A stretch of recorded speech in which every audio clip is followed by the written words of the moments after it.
Assalomu alaykum hurmatli opa-singillarimiz. Mana sizlar uchun baqlajon salat tayyorlayapmiz.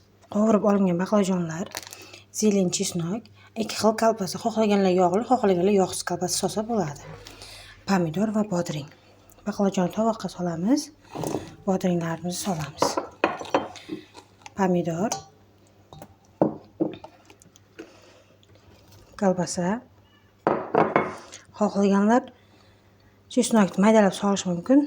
Men o'zim xohishimga qaraganda katta-katta qilib soldim.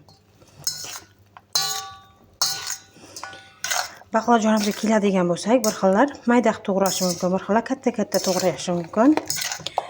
Tabga qarab to'g'rab solsangiz bo'ladi.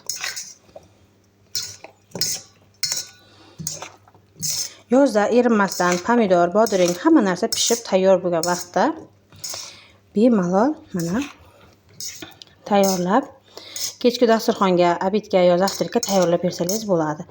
Ko'p vaqt ham ketmaydi, faqat baqlajon qovuramiz. Bu yog'ini xohlaganlar somoncha qilib to'g'rab, xohlaganlar kubik qilib to'g'rasalar ham bo'ladi. Mana salatimiz tayyor.